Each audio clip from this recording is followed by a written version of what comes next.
नमस्कार, के TV news में आपका स्वागत है। मैं हूं स्तुति और आइए एक नजर डालते हैं शहर की प्रमुख सुर्खियों पर।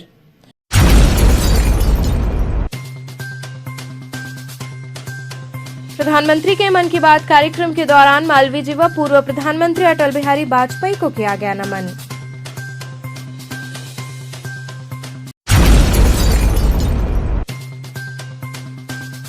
गुरु गोविंद सिंह जी के बलिदान दिवस पर निकाली गई भव्य शोभा यात्रा।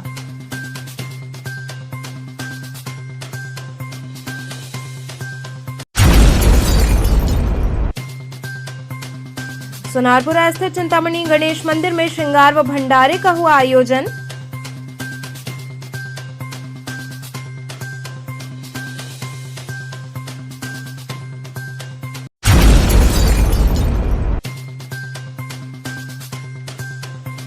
और बीएचयू वैज्ञानिक ने किया दावा, कहा चीन के मुकाबले भारत में कोरोना के नए वेरिएंट का नहीं होगा असर। और अब खबरें विस्तार से। प्रधानमंत्री के मन की बात कार्यक्रम के दौरान मालवीय जी व पूर्व प्रधानमंत्री अटल बिहारी वाजपेयी जी को नमन किया गया। भाजपा पिछड़ा वर्ग मोर्चा काशी क्षेत्र द्वारा आकाशवाणी से प्रसारित प्रधानमंत्री नरेंद्र मोदी द्वारा संबोधित मन की बात कार्यक्रम का आयोजन लंका स्थित मालवीय चौराहे पर भाजपा काशी क्षेत्र उपाध्यक्ष पिछड़ा वर्ग मोर्चा अनूप जायसवाल के नेतृत्व में हुआ। इस दौरान पूर्व प्रधानमंत्री अटल बिहारी वाजपेयी व पंडित मदन मोहन मालवीय जी की जयंती धूमधाम से मनाई गई। कार्यक्रम के दौरान प्रधानमंत्री नरेंद्र मोदी ने फिर एक बार दूर सुदूर क्षेत्रों के बारे में जानकारी साझा किया। छुट्टियों में सभी घूमने वाले नागरिकों से अपील की कि खूब घूमें लेकिन सुरक्षा का एहतियात बरतें। कार्यक्रम में मुख्य अतिथि अशोक पांडे, प्रदेश प्रवक्ता भाजपा, विशिष्ट अतिथि जगन्नाथ ओझा, मिठाई लाल यादव, मंगलेश जायसवाल सहित कई कार्यकर्ता उपस्थित रहे। आज हम सब ने इस लंका स्थित मालवीय चौराहे पर मालवीय जी के चरणों के तले हम सब ने 25 दिसंबर को श्रद्धेय मदन मोहन मालवीय जी की 161वीं जयंती और हमारे भारतीय जनता पार्टी के संस्थापक सदस्यों में से एक श्रद्धेय अटल बिहारी वाजपेयी जी की एक ही दिन जन्म दिवस के अवसर पर मन की बात के 96वें संस्करण में हम सब ने लंका स्थित इस चौराहे पर इस कार्यक्रम का आयोजन किया। आज हम लोगों ने मोदी जी के मन की बात को सुना है। मालवीय जी के जन्मोत्सव को और अटल बिहारी वाजपेयी के जन्मोत्सव पर हम लोगों ने इनकी मन की बात सुनी और इन दोनों महापुरुषों का हमने जन्मोत्सव भी मनाया। इसी कड़ी में शहर के कई स्थानों पर मन की बात कार्यक्रम को सुना गया। लोगों ने बताया कि प्रधानमंत्री नरेंद्र मोदी ने काशी में आयोजित काशी तमिल संगमम का जिक्र कर इस सफल आयोजन के लिए काशी वासियों की तारीफ की और बताया कि किस प्रकार से दो संस्कृतियों को आपसी मेलजोल में और एक दूसरे को जानने में मदद मिली। इसके अलावा उन्होंने कैंसर रोग के बारे में जिक्र के साथ ही साथ कोरोना जैसी महामारी से बचाव के लिए सलाह भी दी। प्रधानमंत्री की बातें हमेशा आम जनमानस के लिए काफी प्रेरणादायक होती हैं। सिख धर्म के 10वें गुरु गुरु गोविंद सिंह के बलिदान दिवस पर भव्य शोभा यात्रा निकाली गई। सिख धर्म के 10वें गुरु गुरु गोविंद सिंह के बलिदान दिवस के अवसर पर नीची बाग स्थित गुरुद्वारे से भव्य शोभा यात्रा निकाली गई। शोभा यात्रा निकालकर गुरु गोविंद सिंह द्वारा किए गए बलिदानों को याद किया गया और उन्हें नमन किया गया। शोभा यात्रा में गुरु महाराज की अद्भुत झांकी सजाई गई। रास्ते भर साफ सफाई करते, अनेकों झांकियां सजाकर भजन कीर्तन करते, रास्ते भर तलवार, भाला आदि से करतब दिखाते लोग चल रहे थे। ये यात्रा विभिन्न मार्गों से होते हुए पुनः नीची बाग गुरुद्वारा पहुंचकर समाप्त हुई। शोभा यात्रा में बड़ी संख्या में भक्त उपस्थित रहे।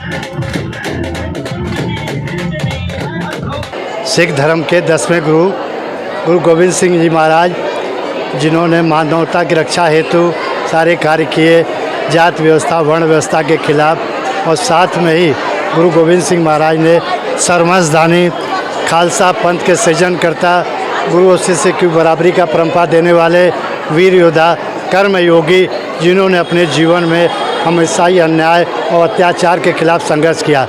गुरु जी महाराज की सत्ता के लिए एक तरफ जो औरंगजेब बादशाह थे, मुग़ल शासक, उनको ये था कि सिख धर्म की बढ़ती हुई शक्ति को देखकर विनष्ट करने का प्रयास कर रहे थे। अनेकानेक तरह से तंग किया गया। यही कारण कि गुरु गोविंद सिंह जी महाराज के 2 साहबजादे बड़े चमकौर की गढ़ी में शहीद कर दिए गए। 2, 7 और 9 साल के बच्चे सरहद की हिद में जिंदा चुन दिए गए। गुरु जी महाराज की माता गुजरी जी स्वर्गवास हो गया। गुरु जी महाराज के इस बलिदान दिवस पे सर्ववंशी दान पर आज उनकी यात्रा पर, उनके जन्मदिन पर हम शोभा यात्रा निकाल रहे हैं। ये शोभा यात्रा विशेष रूप से गुरुद्वारा नीची बाग से चलकर गुदौलिया, लौराबीर, बेनियाबाग, मैदागिन तक पहुँचेगी। शोभा यात्रा में सरकार की गाइडलाइन किस तरह का पालन होगा? सरकार की गाइडलाइन का तात्पर्य यह है कि हर तरह की तरह इस बार भी प्रशासन पूरा चुस्त है। सुबह से LIU पुलिस प्रशासन महकमा जो हम लोग साथ है, हर तरह का सपोर्ट कर रहा है। पुलिस प्रशासन से हम लोग को पूर्ण रूप से सहयोग मिल रहा है। गुरुजी महाराज हिंदू धर्म के सबसे बड़े रक्षक थे। आज गुरुजी महाराज न होते तो हिंदू धर्म का वजूद ही खत्म हो जाता। गुरु महाराज ने एक तरफ पहाड़ी राजे, दूसरी तरफ मुग़ल शासकों को नस्ता नबूद करके एक ऐसे धर्म की स्थापना कर दी जो सिख धर्म कहलाए। हिंदू धर्म की रक्षार्थ के लिए सबसे बड़ा बलिदान अगर दिया तो सिख धर्म के 10वें पिता गुरु गोविंद सिंह जी। अगर गुरु गोविंद सिंह न होते तो शायद मानवता का ये कार्य कभी पूरा नहीं होता। इस उत्सव पर 28 तारीख को रात को गुरुबाग गुरुद्वारा में दीवान है। 29 तारीख को बाहर से आए रागी साहिबान भाई चरणजीत सिंह जी और साथ में भाई अमरजीत सिंह जी दिल्ली और पटियाला से आ रहे हैं। आप सुबह 9 बजे से लेकर 2 बजे तक कीर्तन करेंगे। रात्रिकालीन दीवाना नीची बाग में सायं 7 बजे से लेकर रात को 2 बजे तक होगा और इसमें सारी समूह साथ संगत के साथ ही साथ सारे लोग आएंगे और गुरु महाराज का प्रकाश उत्सव मनाएंगे। चूँकि धर्म रक्षक के रूप में हमेशा सदियों तक याद किए जाएंगे। विश्व का सबसे नया धर्म है, क्योंकि फिर भी इसमें सारे धर्म के लोग इसमें सहयोग कर रहे हैं। सोनारपुरा स्थित चिंतामणि गणेश मंदिर में श्रृंगार व भंडारे का आयोजन हुआ। महंत पंडित चल्लाकृष्ण शास्त्री की पुण्य स्मृति में सोनारपुरा केदारघाट स्थित चिंतामणि गणेश मंदिर प्रांगण में प्रभु गणेश के श्रृंगार व भंडारे का आयोजन किया गया। इस अवसर पर प्रथम पूजनीय भगवान गणेश की अलौकिक झांकी सजाई गई और बाबा को भोग अर्पित किया गया। इस मौके पर बड़ी संख्या में श्रद्धालुओं ने प्रभु की अलौकिक झांकी का दर्शन कर भंडारे का प्रसाद ग्रहण किया। आज हमारे जो नववर्ष जो आ रही है 2023, समस्त देशवासियों, समस्त काशीवासियों, भारतवासियों को मंगलमय, शुभ, हार्दिक मंगलमय हो और सब खुशहाली रहे। ये मेरी भगवान गणेश जी से प्रार्थना है। ये हमारे गणेश जी स्वयंभू हैं जो चिंतामणि गणेश के नाम से जाने जाते हैं। इसमें शुभ लाभ, रिद्धि सिद्धि, अष्टभुजा, दक्षिणमुख, त्रिनेत्र है। तो परिवार गणेश जी हैं। यहाँ जो भी मनोकामना कोई भी मनुष्य लेके आता है उसका पूर्ण होता है। यहाँ जो है गणेश जी को 3 चीज़ बहुत प्रिय है, दूर्वा, लावा और जो लड्डू। तीनों चीज़ से हमेशा गणेश सहस्रनाम होता है। जो भी यहाँ मनोकामना करके नारियल छोड़ के जाता है तो उसकी मनोकामना पूर्ण होती है। तो ये तीनों चीज़ से गकार सहस्रनाम का पूजा करते हैं। जो गणेश जी जो है देने वाले हैं, गणेश जी क्या देते हैं? धन। नारद पुराण में क्या है? विद्यार्थी लभते विद्या, धनार्थी लभते धनम, पुत्रार्थी लभते पुत्रान, मोक्षार्थी लभते गतिम। जिसको जो चाहिए धन चाहिए धन, जिसको विद्या चाहिए विद्या, जिसको पुत्र चाहिए पुत्र, जिसको भी मोक्ष की कामना है कामना देते हैं। उसी तरह गणेश में आरती में भी है जो है कि आरती में दिया कि अंधन को आँख देत, कोड़िन को काया, बाजन को पुत्र देत, निर्धन को माया। प्रथम पूज्य चिंतामणि गणेश हैं, इसीलिए गणेश जी का ही प्रथम पूज्य होता है। हम चाहते हैं समस्त भारतवासी, समस्त काशीवासी गणेश पूजन करें, जिससे कि सबको खुशहाली रहे, सब निर्विघ्न, विघ्न हरता, विघ्न करता है, सबका विघ्न दूर करे। यही हम लोग का। बीच वैज्ञानिक ने दावा किया कि चीन के मुकाबले भारत में कोरोना के नए वेरिएंट का असर नहीं होगा। कोरोना के नए BF.7 वेरिएंट को चीन में बेकाबू होते देख भारत में भी सतर्कता बढ़ाई जाने लगी है। कोरोना की भयावह स्थिति को देखते हुए केंद्र और राज्य सरकारों ने कोविड प्रोटोकॉल जारी कर दिए हैं। इसके साथ ही अब एयरपोर्ट पर विदेश से आने वाले यात्रियों की स्क्रीनिंग भी कराई जा रही है। लेकिन इन सबके बीच WHO के वैज्ञानिक का दावा है कि BF.7 वेरिएंट जिस तरह से चीन में बेकाबू नजर आ रहा है वो भारत में देखने को नहीं मिलेगा और भारत में ये काफी कमजोर रहेगा। BHO जीव विज्ञान के प्रोफेसर ज्ञानेश्वर चौबे ने बताया कि जो लोग अभी तक वैक्सीन नहीं लगवाए हैं उनके लिए खतरा ज्यादा है। इसके साथ साथ बुजुर्गों और बीमार लोगों को भी इसका असर हो सकता है। ऐसे में जो लोग अभी तक वैक्सीन नहीं लगवाए हैं उन्हें तत्काल वैक्सीन लगवाना चाहिए और बुजुर्गों को बूस्टर डोज लेना चाहिए, क्योंकि भारतीय वैक्सीन अब तक सबसे कारगर रही है और पूरी दुनिया की सबसे बेहतरीन वैक्सीन में शामिल रही है। बातचीत के दौरान प्रोफेसर चौबे ने BF.7 वेरिएंट को लेकर यह भी बताया कि चीनियों के मुकाबले हिंदुस्तान के लोगों की एंटीबॉडी ज्यादा मजबूत होती है। कोरोना के बीते 2-3 लहरों में अधिकतर भारतीयों के अंदर एंटीबॉडी विकसित हो चुकी है, जिससे उन्हें इस कोरोना के नए वेरिएंट से ज्यादा नुकसान नहीं होगा। अब तक के रिसर्च के अनुसार कोरोना का खतरा तभी होता है जब नया वेरिएंट एंटीबॉडी को ब्रेक कर दे, लेकिन इस वेरिएंट में ऐसा कुछ दिखाई नहीं दे रहा है। अगर हम इस वेरिएंट की बात करें तो ये वेरिएंट भी ओमिक्रॉन का ही एक सब वेरिएंट है। तो ओमिक्रॉन ऑलरेडी इंडिया के लगभग 70 से 80% लोगों को इन्फेक्ट कर चुका है। हमारा जो इम्यून सिस्टम है उसके अंदर ऑलरेडी इंफॉर्मेशन है कि ओमिक्रॉन जैसा कोई वेरिएंट है या उससे रिलेटेड कोई वेरिएंट है जो हमारे लिए नुकसानदायक है। तो अब जैसे ही ये वेरिएंट हमारे बॉडी को इन्फेक्ट करेगा या अगर ये भारत में आता भी है तो भारत के ज्यादातर लोग इस वेरिएंट के अगेंस्ट बहुत क्विकली एंटीबॉडी प्रोड्यूस करेंगे और वो इनको सीवियरली सिक नहीं कर पाएगा। ये जो है थियोरेटिकल है, थियरी के बेसिस पर है। और मुझे लगता है कि क्योंकि थर्ड वेव में भी हम लोगों ने इसी तरीके का रिजल्ट देखा था और उसके बाद भी लगातार सीरो सर्विलांस भी हम लोग कर रहे हैं और हम देख रहे हैं कि अभी भी एंटीबॉडी जो है वो एक बड़े पॉपुलेशन में अभी भी एग्जिस्ट करती है भारत के। तो इसका मतलब है कि चाइना के इतर जहाँ की बहुत सारे केसेस होंगे या बहुत सारी डेथ होंगी, उसके इतर भारत में ऐसा कुछ नहीं होने वाला है कि बहुत सारे डेथ होंगे अगर ये वेरिएंट फैलता है तो। अच्छा सर, अमूमन देखा जाता है कि भारत में बहुत तेजी से वैक्सीनेटेड किया गया तमाम लोगों को, लेकिन अभी भी कुछ लोग ऐसे हैं जो वैक्सीनेटेड नहीं है। तो उन लोगों में और जो वैक्सीनेटेड लोग हैं उनमें इसका इफेक्ट कैसे देखा जाएगा? ये देखिए, वैक्सीन जिनको नहीं लगी है तो वो एक तरीके से नईव पॉपुलेशन बोले जाते हैं और उन्हीं के बेसिस पे कैलकुलेशन की जाती है इसकी R0 की, मतलब रिप्रोडक्टिव वैल्यू की। तो चाइना में जो है इसकी रिप्रोडक्टिव वैल्यू जो है इस नए वेरिएंट की 10 से 18 काउंट की गई, जो कि बहुत हाई है। लेकिन भारत में उस वैल्यू को इम्प्लांट नहीं किया जा सकता क्योंकि भारत के लोग, बहुत सारे लोग नेचुरली इन्फेक्ट होकर के ठीक हो चुके हैं, वैक्सीनेट भी हो चुके हैं, जिसको हाइब्रिड इम्यूनिटी बोलते हैं। तो अगर हम भारत की बात करें तो भारत के बहुत सारे लोग जो है वो वैक्सीन नहीं लगवाए, वैक्सीन हेजिटेंसी थी। हम लोगों ने भी एक सर्वे किया था जिसमें 15% बनारस और उसके आसपास की जो जिले थे 15% लोग थे। परसेंट यहाँ कम है, 15% कम है, लेकिन जो एब्सोल्यूट नंबर है, क्योंकि हमारे पास पॉपुलेशन बहुत हाई है, तो अगर हम उससे मल्टीप्लाई करें तो कई लाख लोग हो जाएंगे जो कि अभी तक वैक्सीन नहीं लगवाए हैं। मान लीजिए इनमें से बहुत सारे लोग ऐसे होंगे जो नेचुरली इन्फेक्टेड है, उनसे जो है वो लोगों को खतरा नहीं है, लेकिन वो लोग जो वायरस को कैरी कर सकते हैं एक लंबे समय तक, उनके साथ खतरा है, क्योंकि ये इस वायरस को ह्यूमन बॉडी चाहिए और ह्यूमन बॉडी इसको मिलती है तो ये रेप्लिकेट करेगा। चोलापुर के चंदापुर चौकी अंतर्गत एक ट्रक की चपेट में आने से युवक की मौत हो गई।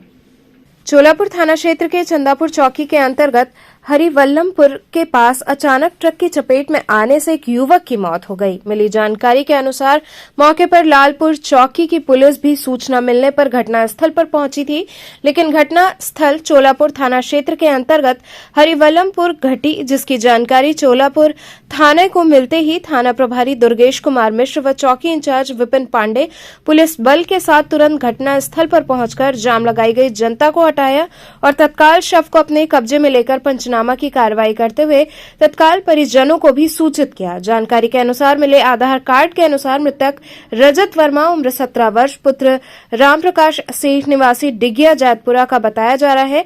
आगे की विधिक कार्रवाई करते हुए शव को पोस्टमार्टम के लिए भेज दिया गया। राष्ट्रीय हिंदू दल संगठन ने पोस्टर के माध्यम से हिंदू देवी देवताओं को सेंटा क्लॉज बनाने से रोकने की अपील की। राष्ट्रीय हिंदू दल संगठन की ओर से पड़ाव, मुगलसराय इत्यादि क्षेत्रों के मंदिरों में चेतावनी का पोस्टर लगाकर हिंदू देवी देवताओं को सेंटा क्लॉज बनाने से रोकने की अपील की गई। राष्ट्रीय हिंदू दल के प्रदेश अध्यक्ष बबलू अग्रहरी एवं युवा कार्यकर्ता अमित उपाध्याय ने ये पोस्टर वाराणसी के श्री राम मंदिर, जगन्नाथ मंदिर, काली मंदिर, हनुमान मंदिर इत्यादि मंदिरों में पुजारी को चेतावनी देते हुए पोस्टर चस्पा कर मंदिर की धार्मिक मर्यादा बनाए रखने की अपील की। इस मौके पर प्रदेश अध्यक्ष बबलू अग्रहरी ने बताया कि क्रिसमस डे जैसे पाश्चात्य संस्कृति के नाम पर हम हिंदुओं के आराध्य देवी देवताओं को सेंटा क्लॉज बनाकर मजाक बनाने का धार्मिक अपराध करने का चलन हो गया है, जो कि बहुत ही गलत है। उन्होंने कहा कि भगवान को जोकर बनाकर हम सनातनी हिंदुओं की धार्मिक भावनाओं को आहत किया जाता है, उसे रोकने के लिए हमें चेतावनी पोस्टर जारी किया है और पुजारियों से ऐसा ना करने की अपील की है। पोस्टर में लिखा है, संता का नहीं, ये देश है साधु संतों का। राष्ट्रीय हिंदू दल के अध्यक्ष रोशन पांडे ने क्रिसमस की आड़ में धर्मांतरण को लेकर चेतावनी देते हुए कहा कि उत्तर प्रदेश के सभी चर्चों पर राष्ट्रीय हिंदू दल संगठन की नजर है। आज हमारे माननीय प्रदेश अध्यक्ष श्री बबलू अग्रहरी जी के द्वारा, जो कि हमारे संगठन राष्ट्रीय हिंदू दल के प्रदेश अध्यक्ष हैं उत्तर प्रदेश के, इन्होंने आज जो क्रिसमस डे को लेकर के वाराणसी, काशी की समस्त मंदिरों के बाहर चेतावनी बोर्ड लगाने का, चेतावनी पोस्टर लगाने का कार्य किया है, यह बहुत ही जिम्मेदारी के साथ और बहुत ही सोच समझकर राष्ट्रीय हिंदू दल ने किया। यह होना परम आवश्यक था, क्योंकि क्रिसमस डे आते ही हमारे आराध्य हिंदू देवी देवताओं को इस प्रकार से सेंटा बना करके, एक जोकर बना करके उनका मजाक उड़ाया जाता है। यह एक धार्मिक अपमान है, यह एक धार्मिक कुकृत्य और धार्मिक अपराध है। मैं समझता हूं कि इससे समस्त सनातन धर्मीय हिंदुओं की धार्मिक भावनाओं को तो आहत किया ही जाता है, लेकिन इसके साथ साथ वो एक अक्षम्य अपराध करते हैं। हमारे देवी देवताओं को सेंटा क्लॉज से क्या लेना देना भाई? क्यों हम जोकर बनाएंगे अपने देवी देवताओं को? क्यों हम मजाक बनाएंगे अपने देवी देवताओं को? अपने सनातन धर्म का क्यों मजाक बनाएंगे? तो ऐसे पाश्चात्य संस्कृति का अनुकरण करने वाले पुजारी या फिर जिनके इशारे पर यह पुजारी द्वारा करवाया जाता है, ऐसे लोगों पर राष्ट्रीय हिंदू दल की कल विशेष नजर रहेगी। यहाँ रुकेंगे एक छोटे से ब्रेक के लिए, आप बने रहिए केटीवी के साथ।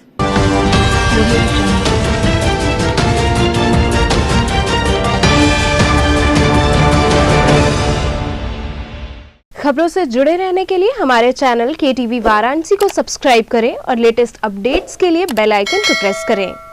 ब्रेक के बाद आपका स्वागत है। कुशवाहा मित्र मंडल बरेका द्वारा वार्षिक पारिवारिक मिलन समारोह का आयोजन किया गया। कादीपुर में बरेका के सामाजिक संगठन कुशवाहा मित्र मंडल द्वारा वार्षिक पारिवारिक मिलन समारोह का आयोजन किया गया। इस अवसर पर समाज के बच्चों हेतु विविध कार्यक्रम आयोजित किए गए, जिसमें खेल, सांस्कृतिक कार्यक्रम, कला से संबंधित प्रतियोगिताएं आयोजित हुई, जिसमें बच्चों ने बढ़ चढ़कर भाग लिया। इसके साथ ही प्रतियोगिता में उत्कृष्ट प्रदर्शन करने वाले बच्चों को पुरस्कृत किया गया। इस मौके पर जयराम सिंह, सतीश कुमार महतो, सुनील कुमार सिंह इत्यादि लोग उपस्थित रहे।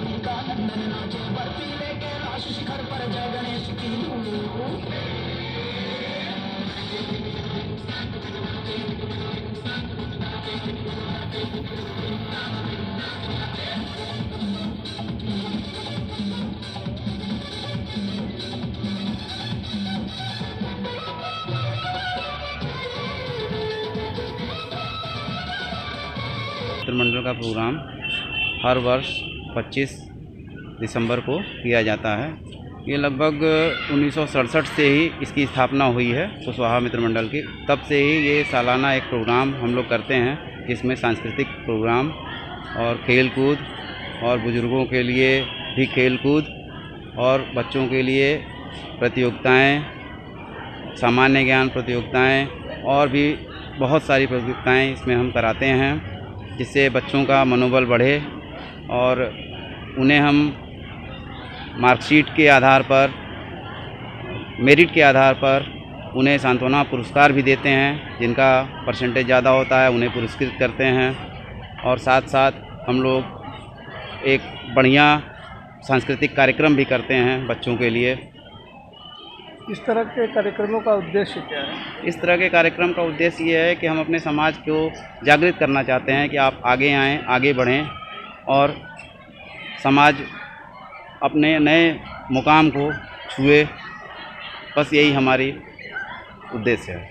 चैनल के माध्यम से कोई संदेश देना चाहते हैं बच्चों? चैनल के माध्यम से हम ये संदेश देना चाहते हैं कि हमारे जो भी कुशवाहा समाज के लोग हैं वो हमारे कुशवाहा मित्र मंडल में आएँ, हमसे जुड़ें, हमारे बातों को आगे बढ़ाएं, बढ़ाने का काम करें। श्री श्याम परिवार द्वारा 23वां वार्षिकोत्सव हर्षोल्लास के साथ मनाया गया। श्री श्याम परिवार वाराणसी का 23वां वार्षिकोत्सव दरबार श्याम का 2022 बड़े हर्षोल्लास के साथ मनाया गया। कार्यक्रम का शुभारंभ संस्था के अध्यक्ष राकेश अग्रवाल ने श्री श्याम अखंड ज्योत प्रज्वलन कर किया। इसके पश्चात श्रेयांश लोहिया ने गणेश वंदना, जागृति ने हनुमान वंदना की। इसके पश्चात श्री श्याम मंदिर के प्रधान पुजारी व 501 महिलाओं द्वारा संगीतमय सुंदरकांड पाठ का आयोजन किया गया। इस अवसर पर श्री श्याम प्रभु का अलौकिक श्रृंगार कैलाश पर्वत की झांकी पर किया गया। आए हुए अतिथियों का स्वागत दीपक तोदी व संदीप माहेश्वरी ने किया। सुंदरकांड के बाद भजनों के कार्यक्रम का शुभारंभ हुआ, जिसमें कई कलाकारों ने एक से बढ़कर एक भजनों की प्रस्तुति कर श्याम प्रभु की महिमा का बखान किया। इस अवसर पर 56 भोग की अलौकिक झांकी भी सजाई गई व सवामणि प्रसाद भक्तों में वितरित किया गया। इस मौके पर नीरज अग्रवाल, मुकेश पौद्दार, अरविंद जैन, आकाश गुप्ता, सुभाष तुलसियान सहित बड़ी संख्या में भक्त शामिल रहे।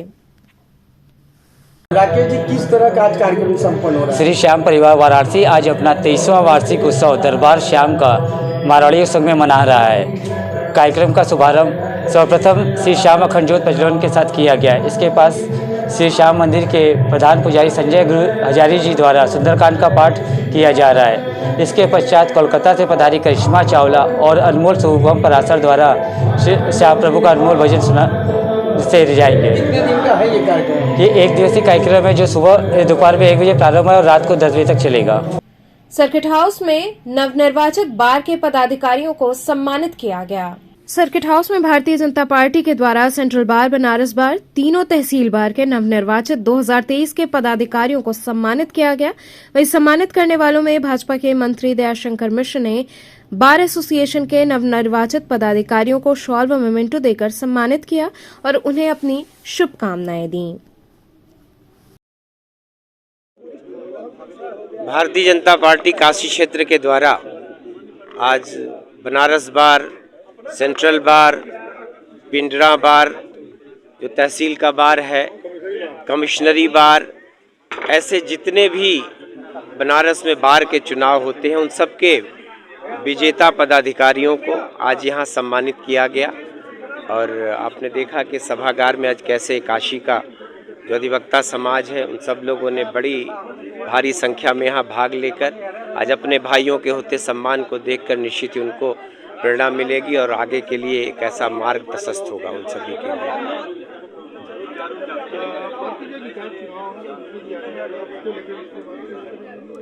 निकाय चुनाव हाईकोर्ट का फैसला आने तक सभी लोग जो भी निर्णय आता है आरक्षण को लेके वो सर्वमान्य होगा। सब लोग उसी आदेश का इंतजार कर रहे हैं। बेनियाबाग बाल उद्यान में 5 दिवसीय श्री राम कथा आयोजित हुई। सेवा भारती के द्वारा बाल उद्यान में 5 दिवसीय राम कथा का आयोजन किया गया। कथा के तीसरे दिन डॉक्टर प्रमेंद्र कृष्ण जी महाराज के द्वारा कथा वाचन किया गया। कार्यक्रम में नगर संचालक मोहन, संजय, दीपक चौरसिया, महेश, सुनील सहित अन्य कई कार्यकर्ताओं ने राम कथा का सैकड़ों श्रोताओं के साथ आनंद लिया। जिनका श्वास श्वास में केवल नारायण नारायण चलता रहता है, ऐसे नारद जी की थोड़ी जीवनी पर चर्चा करेंगे। नारद जी के माता जी और नारद जी साथ में रहते थे। उन लोगों के यहाँ संतों का आगमन हुआ। संत को एक स्थान पर रहने के लिए निषेध है। साधु संत विचरण करते रहना चाहिए। ब्राह्मण को गाय को चलते रहना चाहिए, क्योंकि जहाँ जाएंगे वहाँ कल्याण का कार्य करेंगे। तो नारद जी के यहाँ संत जन पधारे। नारद जी और उनकी माता जी दोनों ने मिलकर के संतों की बड़ी सेवा की। बीएचयू में पूर्वी क्षेत्र अंतर विश्वविद्यालय हॉकी महिला प्रतियोगिता संपन्न हुई। पूर्वी क्षेत्र अंतर विश्वविद्यालय हॉकी महिला प्रतियोगिता का अंतिम दिन का पहला मैच काशी हिंदू विश्वविद्यालय एवं वीर बहादुर सिंह पूर्वांचल विश्वविद्यालय के बीच खेला गया, जिसमें पूर्वांचल विश्वविद्यालय 3-2 से विजयी रहा। इसके पश्चात दूसरा मैच रांची विश्वविद्यालय एवं संबलपुर विश्वविद्यालय के बीच खेला गया, जिसमें संबलपुर विश्वविद्यालय ने 4-2 से विजय प्राप्त की। इस प्रतियोगिता में संबलपुर विश्वविद्यालय विजेता, रांची विश्वविद्यालय उप विजेता, वीर बहादुर सिंह पूर्वांचल विश्वविद्यालय तीसरा एवं काशी हिंदू विश्वविद्यालय ने चौथा स्थान प्राप्त किया। इन दोनों मैचों में मुख्य अतिथि के रूप में अलका दुबे अंतर्राष्ट्रीय हॉकी खिलाड़ी, आतिफ इद्रीस अंतर्राष्ट्रीय हॉकी खिलाड़ी, वसा अबीदी अंतर्राष्ट्रीय हॉकी खिलाड़ी एवं प्रोफेसर एके नीमा छात्रा अधिष्ठाता उपस्थित रहे। इस दौरान प्रोफेसर अभिमन्यु सिंह, महासचिव विश्वविद्यालय क्रीड़ा परिषद, आयोजक सचिव डॉक्टर प्रदीप सहित समस्त हॉकी खेल प्रेमी, शिक्षकगण एवं कर्मचारीगण खेल के साक्षी रहे एवं खिलाड़ियों का उत्साहवर्धन किया।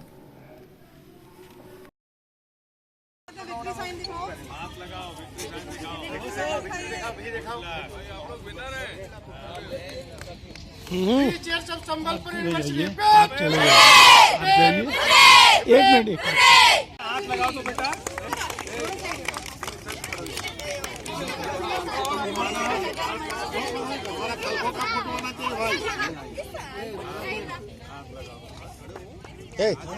खड़ा रहो, क्या भागा थी इसमें उन्हें।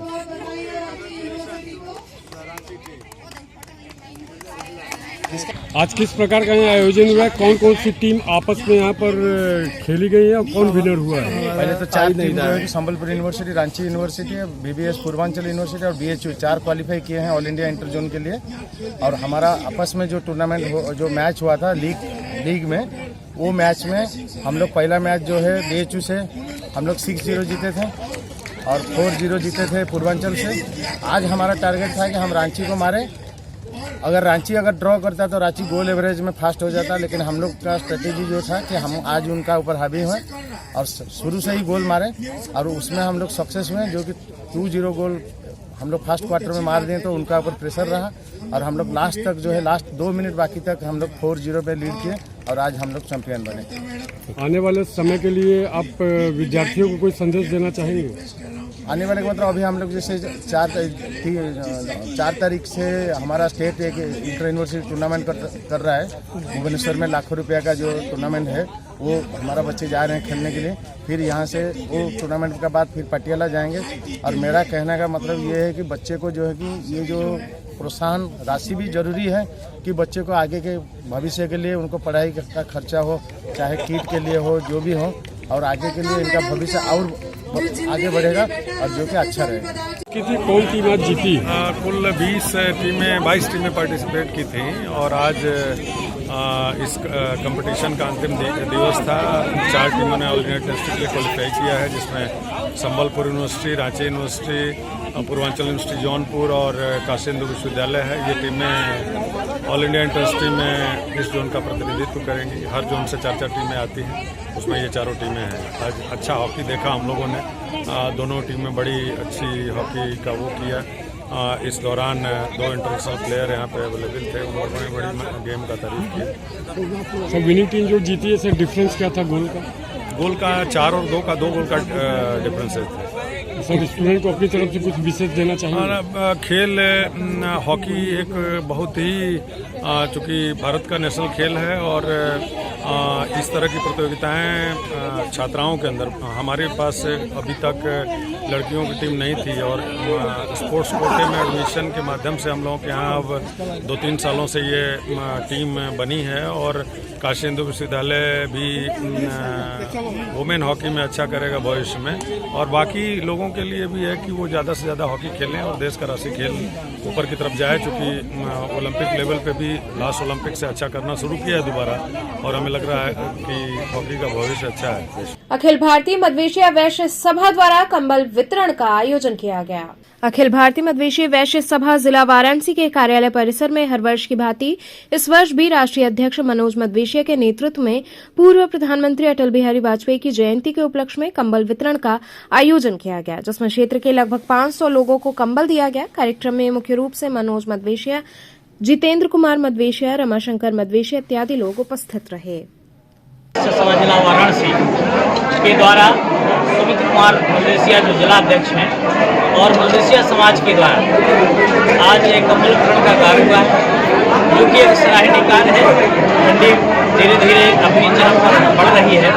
ऐसी स्थिति में यह जो कार्य हैं जो गरीबों को ना सताए उसके लिए यह कार्य किया जा रहा है, कंबल वितरण किया जा रहा है कि लोग चैन से स्नेह कर सकें। ऐसी स्थिति में गरीबों का सहायक होना चाहिए, प्रमाण का काम करना चाहिए और मुझे लगता है ये नेक कार्य है और ऐसा सबको करना चाहिए। आज से समाज की तरफ से यह दिव्य कार्य किया जा रहा है, जिससे कि लोगों में थोड़ा सा अपना कंबल वितरण होगा और वो काम करेंगे और चल सकेंगे। यहाँ पे किस तरह का कंबल वितरण किया गया है? आज पंडित मदन मोहन मालवीय एवं अटल बिहारी वाजपेयी जी के जन्मदिन के उपलक्ष्य में हर वर्ष की भांति इस वर्ष भी अखिल भारतीय मध्वेशी वैश्य सभा के राष्ट्रीय अध्यक्ष माननीय मनोज मध्वेशिया जी के नेतृत्व में कंबल वितरण का कार्यक्रम किया गया, जिसमें मुख्य अतिथि के रूप में पतालपुरी मठ के महंत परम पूजनीय महाराज जी उपस्थित हैं, जिनके हाथों द्वारा इस कार्यक्रम का शुरुआत किया गया। राष्ट्रीय अध्यक्ष माननीय मनोज मध्वेशिया जी के द्वारा हमेशा हम कई वर्षों से इस कार्यक्रम को कर रहे हैं। सभी लोग क्रिसमस डे मनाते हैं, हम लोग अटल बिहारी वाजपेयी जी एवं मदन मोहन मालवीय जी का जयंती मनाते हैं और हम समाज अन्य भी समाज के लोगों से अपील करते हैं कि ये लोग भी अपने अदर जगह पे जहाँ पे जिसको जिस तरह की ज़रूरत हो उस तरह से अपना सेवा भाव करें। और हम इसी तरह हम निवेदन सबसे इसलिए कर रहे हैं क्योंकि हमारा मध्वेशिया समाज और हमारे राष्ट्रीय अध्यक्ष माननीय मनोज मध्वेशिया जी हमेशा किसी भी पर्व को लेकर ढूंढते हैं और सेवा दान करने के लिए हमेशा तत्पर रहते हैं और उनका यह विश्वास होता है कि हम लोग बढ़ चढ़कर इस तरह की सामाजिक सेवाओं में अपना योगदान दें। रामनगर स्थित एक विद्यालय में खेल प्रतियोगिता आयोजित हुई। रामनगर के मछरट्टा वार्ड में मॉर्निंग ग्लोरी स्कूल के बच्चों ने खेल प्रतियोगिता में भाग लेकर क्रिसमस डे मनाया। इस अवसर पर स्कूल के प्रबंधक यासीन अली तथा स्कूल के प्रधानाध्यापक सैयद अंसारी ने क्रिसमस डे पर जहां बच्चों को शुभकामनाएं देते हुए उनके उज्जवल भविष्य की कामना की, तो वहीं स्कूल की अध्यापिका अर्शिया परवीन व रोजी खान ने बच्चों का खेल के प्रति उत्साहवर्धन करते हुए उन्हें प्रेरित किया। बच्चों को यही संदेश देना चाहती हूँ कि आप लोग बहुत ही अच्छे से मन से एकदम खुशी से पढ़ाई करिए। जितना भी आप लोग को जो चीज़ें समझाई जाती हैं पूरे एकदम मन से लगन से, क्योंकि यहाँ के जो टीचर हैं सर बहुत ही ज़्यादा काबिल हैं और एक एक सब्जेक्ट को इतने अच्छे से बारीकी से पढ़ाया जाता है कि मैं आपको कुछ नहीं बता सकती। मैं ये नहीं कंपैरिजन करूँगी कि मैं दूसरे स्कूल में बहुत अच्छा पढ़ाई होता है, यहाँ पर उनके कंपैरिजन ऐसा नहीं कि लो होता है। आप बहुत अगर मैं ये मानती हूँ, मेरा एक्सपीरियंस ये है कि जहाँ बच्चे कम होते हैं वहाँ बच्चों को ज़्यादा केयर की जाती है, ज़्यादा अच्छे से उनको एक एक बच्चे को ध्यान में रख करके पढ़ाई दिया जाता है। और अगर आप जाओगे एक क्लास में 200, 250, 40+ बच्चे हैं तो आप उतना ज़्यादा केयर नहीं कर पाओगे, क्लास में मेंटेन नहीं कर पाओगे। तो यहाँ अगर मैं देखूँ कि मुझे यहाँ पर बहुत अच्छा लगता है पढ़ाना, बच्चों से इतना ज़्यादा अटैचमेंट हो गया है कि मुझे ये नहीं होता है कि दिल मतलब यहाँ से मैं जाऊँ। और मेरा संदेश यही इन लोगों के लिए कि अच्छे से पढ़े लिखे, टीचर की रिस्पेक्ट करें, अपने फैमिली की, अपने मम्मी पापा जितने भी इनके नेबरहुड हैं, जितने भी इनके पेरेंट्स हैं, जो भी इनके गार्जियंस हैं, सबकी रिस्पेक्ट करें। say something for my dearest child. So please be enjoy every moment. Like no matter you have to Christmas and all, whatever you have to enjoy every तो चलते चलते पुनः एक नजर डालते हैं शहर की प्रमुख सुर्खियों पर।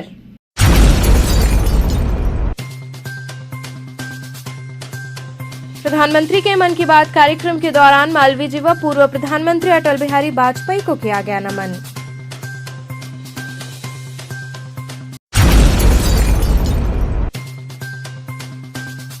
गुरु गोविंद सिंह जी के बलिदान दिवस पर निकाली गई भव्य शोभा यात्रा।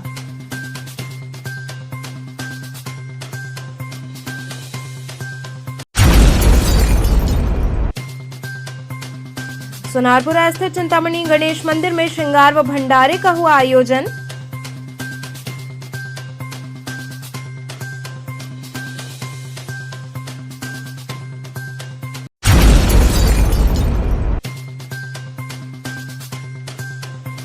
और बीएचयू वैज्ञानिक ने किया दावा, कहा चीन के मुकाबले भारत में कोरोना के नए वेरिएंट का नहीं होगा असर। तो थे आज के समाचार, कल फिर होगी मुलाकात, तब तक के लिए नमस्कार।